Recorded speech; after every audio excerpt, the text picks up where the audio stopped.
మాట తప్పని మడమ తిప్పని నాయకత్వ లక్షణాలు కలిగిన గాంధీ కుటుంబం రాహుల్ గాంధీ గారు ఇచ్చిన మాట మేరకు ఈ సంవత్సరం ప్రభుత్వం ఏర్పడిన 6 నెలలలోపే 2 లక్షల రూపాయల రుణమాఫీ చేసి 18,000 కోట్ల రూపాయలు 23 లక్షల రైతుల ఖాతాలో వేసి వ్యవసాయం దండుగ కాదు వ్యవసాయం పండుగ అని ఇందిరమ్మ రాజ్యంలో మనము నిరూపించినాం.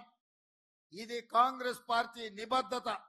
ఇదే కాదు, సెప్టెంబర్ 17, 2023 నాడు రాజీవ్ గాంధీ ప్రాంగణం తుక్కుగూడ రంగారెడ్డి జిల్లాలో శ్రీమతి సోనియా గాంధీ గారు, శ్రీ మల్లికార్జున్ ఖర్గే గారి నేతృత్వంలో తెలంగాణ రాష్ట్ర కాంగ్రెస్ పార్టీ 6 గ్యారెంటీలను తెలంగాణ ప్రజలకిచ్చి 6 గ్యారెంటీలను ముందు పెట్టుకొని మనం ప్రజల దగ్గరికి వెళ్ళడం జరిగింది. మనం చెప్పిన మానాడు మార్పు రావాలి అంటే, మార్పు కావాలి అంటే కాంగ్రెస్ రావాలి అని తండాలలో, గూడాలలో, మారుమూల పల్లెల్లో ప్రతి పేదవాడి గుండె తట్టి ఈ తెలంగాణ రాష్ట్రంలో పేదలు ఎదుర్కొంటున్న కష్టాలు తీరాలి, రైతులు బాగుపడాలి, విద్యార్థులు చదువుకోవాలి, నిరుద్యోగ యువకులకు ఉద్యోగ ఉపాధి అవకాశాలు రావాలి, ఈ తెలంగాణ రాష్ట్రంలో ప్రజాస్వామ్యం మనుగడ సాగించాలి అని చెప్పి ఆనాడు ఒక పక్కన బట్టి విక్రమార్క గారు, ఇంకొక పక్కన నేను పాదయాత్ర చేపట్టి ప్రతి పేదవాడి దగ్గరికి వెళ్ళడం జరిగింది. సీతక్క, సమ్మక్క సార్లక్క నుంచి సీతక్క నేతృత్వంలో నేను పాదయాత్ర మొదలు పెడితే బట్టి విక్రమార్క గారు ఆదిలాబాద్ లో నుంచి పాదయాత్ర మొదలు పెట్టడం జరిగింది. ప్రజల దగ్గరికి వెళ్ళినాం, పార్టీ విధానాలు వివరించినాం. కాంగ్రెస్ అధికారంలోకి వస్తేనే పేదల బతుకులు బాగుపడతాయని ప్రజలకు చెప్పినాం. ప్రజలు విశ్వసించిండ్రు, 6 గ్యారెంటీలను నమ్మిండ్రు. 6 గ్యారెంటీలను దృష్టిలో పెట్టుకొని కాంగ్రెస్ కు అధికారాన్ని కట్టబెట్టిండ్రు. అందుకే డిసెంబర్ 3, 2023 నాడు కాంగ్రెస్ గెలిస్తే డిసెంబర్ 7 నాడు మనం ప్రభుత్వాన్ని ఏర్పాటు చేసినాం. వేలాది మంది ముందు ఎల్బీ స్టేడియంలో ప్రమాణ స్వీకారం చేసినాం. 48 గంటలు కూడా ఆగకుండా శాసనసభ సమావేశాలను ఏర్పాటు చేసి మొదటి 2 గ్యారెంటీలను డిసెంబర్ 9, 2023 నాడే ఆడబిడ్డలకు ఆర్టీసీలో ఉచిత బస్సు ప్రయాణాన్ని అందిస్తామని ఇయాలటికి 85 కోట్ల మంది ఆడబిడ్డలు ఈ రోజు పొన్నం ప్రభాకర్ గారి నేతృత్వంలో ఉన్న రవాణా శాఖలో ఈ రోజు ఉచితంగా బస్సులలో ప్రయాణం చేస్తున్నారు. ఇదే కాదు, పేదవాడికి వైద్యం అందించాలి.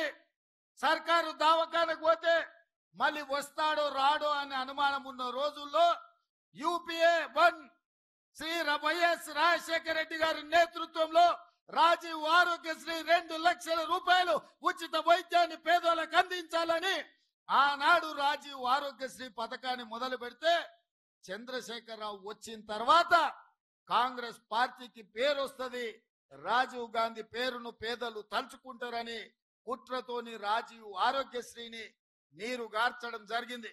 కానీ కాంగ్రెస్ పార్టీ అధికారంలోకి వచ్చిన 48 గంటల లోపలే రాజీవ్ ఆరోగ్యశ్రీని 10 లక్షల రూపాయలకు పెంచి ప్రతి పేదవాడిని ఆదుకుంటాం. ఏదో అబలలో శ్రీమంతులే కాదు, పేదవాడు కూడా మహారాజులాగా వెళ్లి వైద్యం చేయించుకొని ఇంటికి వెళ్లే విధంగా 10 లక్షల రూపాయల రాజీవ్ ఆరోగ్యశ్రీని 48 గంటల్లోనే అమలు చేసి కాంగ్రెస్ పార్టీ పేదల ప్రభుత్వం నిరూపించినాం. ఇదే కాదు, వ్యవసాయానికి ఉచిత కరెంట్ ఇచ్చింది కాంగ్రెస్. ఆనాడు అదే ఎల్బీ స్టేడియంలో వైఎస్ రాజశేఖర రెడ్డి గారు ఉచిత కరెంటు కోసం సంతకం పెట్టిండు.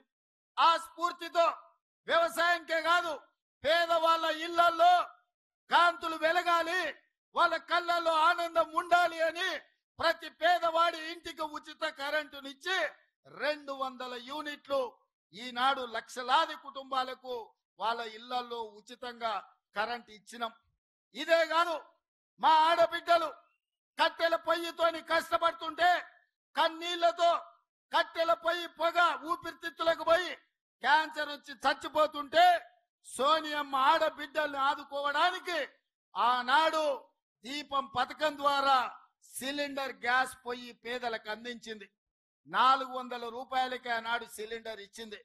కానీ నరేంద్ర మోడీ చంద్రశేఖరరావు అధికారంలోకి వచ్చిన తర్వాత 400 సిలిండర్ 1200 రూపాయలు అయ్యింది. పాదయాత్రలో నా దృష్టికి ఆడబిడ్డలు అక్క చెల్లెళ్ళు సిలిండర్ ధర పెరిగిపోయింది, ఈ బండ మొయ్యలేకపోతున్నాం, సిలిండర్ అటకెక్కింది, కట్టెలు పోయి మళ్ళా మాకు తప్పని పరిస్థితి అని చెప్తే ఆనాడు మాట ఇచ్చినాం. 500 రూపాయలకి ఆడబిడ్డలకి ఇంటికి సిలిండర్ తెచ్చిస్తామని చెప్పినాం. ఇవాళ ఇచ్చిన మాట ప్రకారం ఆడబిడ్డలకు 500 రూపాయలకే ఇవాళ మనం సిలిండర్ ఇచ్చి నిరూపించినాం.